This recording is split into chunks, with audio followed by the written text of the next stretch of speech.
Coming up on Mountain News at 6, workers in one eastern Kentucky county are upset about working conditions during flood debris removal.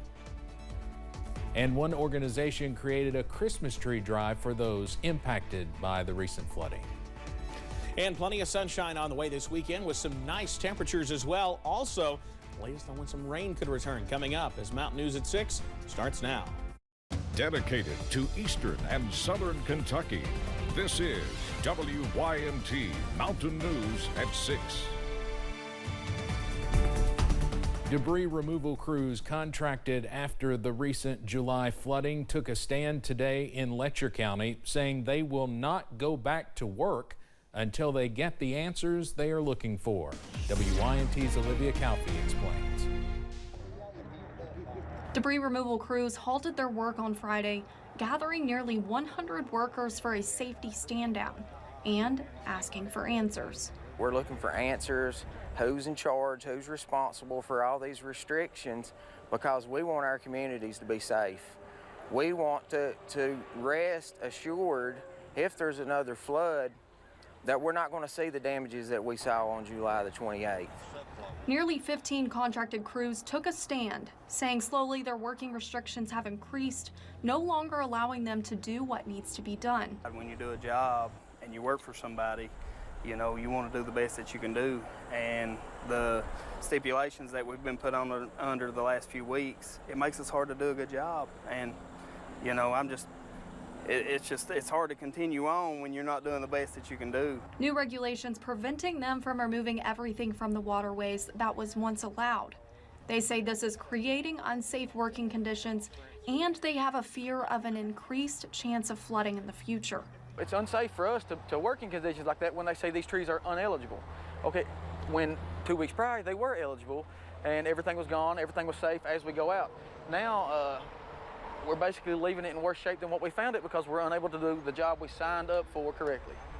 Gathering together frustrated and looking for answers. Is the funding not there? We're asking for answers for that. Why did the rules change?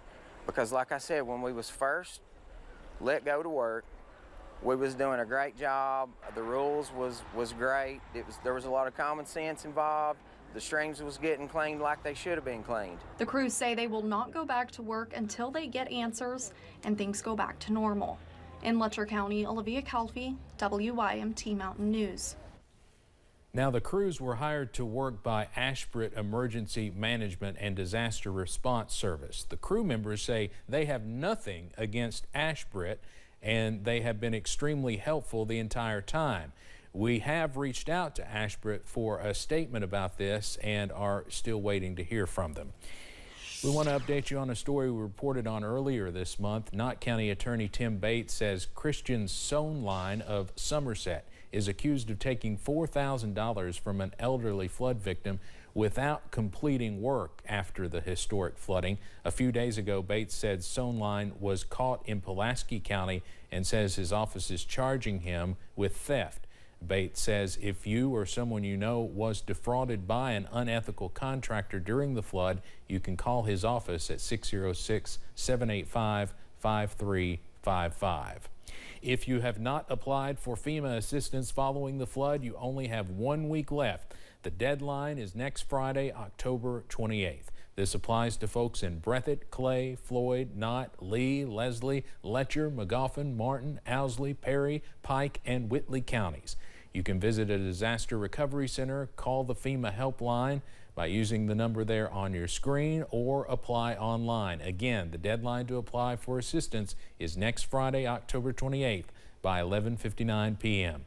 And the Small Business Association will be closing its business recovery centers next week. The two centers in Knott and Letcher counties will close next Tuesday, October 25th. SBA representatives say they have seen a decrease in businesses and organizations applying for disaster loans. A group of people in eastern Kentucky are already thinking of ways to spread some Christmas cheer to people impacted by the recent flooding. The nonprofit is Elves of Perry County, and they have started a Christmas tree drive to help bring happiness and a sense of normalcy to flood-affected families during the holiday season. We wanted to do just a little bit to help the parents, you know, with their Christmas trees and decorations. That's one less thing they have to worry about. But we also wanted to bring the Christmas trees for the kids, because that's, you know, that's the joy of Christmas. You wake up on Christmas morning and you run to the Christmas tree and it has the gifts under it. The Elves of Perry County has around 65 families they're hoping to find sponsors for. If you would like to help a family and purchase a Christmas tree and decorations, you can message them on Facebook. Just look for Elves of Perry County. Excuse me. Beautiful evening underway throughout the region with just a few high clouds out there and plenty of sunshine continuing to work its way through the mountains. A look outside from our camera at UVA Wise. Well, you can kind of see the foliage there, waiting for that image to completely move in. There we go. Blue skies, just a few high clouds, 55 there in Wise at the moment. A look as the sun gets ready to dip below the horizon on top Buffalo Mountain in Perry County. Still very mild, 68 the current temperature, and a lot of middle and upper 60s still hanging around. 70 in Irvin, and at last check in Monticello as well, so we remain on the milder side out there. Satellite and radar, again, just a few high clouds out there. Nothing that's going to be of any trouble during high school football tonight. They'll grab the hoodie and then maybe the longer pants because it's going to be a little cool outside. Temperatures getting into those mid-40s by the time we finish off the night. Now, the details in a few minutes on when we see a return to some much warmer air in just a bit. Steve? All right, Evan, thank you. The Bluegrass Care Navigators Halloween Bash is back after canceling the past 2 years due to COVID. The bash is this Saturday at the Art Station in downtown Hazard from 8 o'clock until midnight.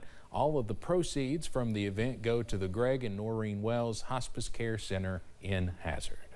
It's going to benefit the patients and their families, and we are so excited for everybody to come out. Everybody is invited.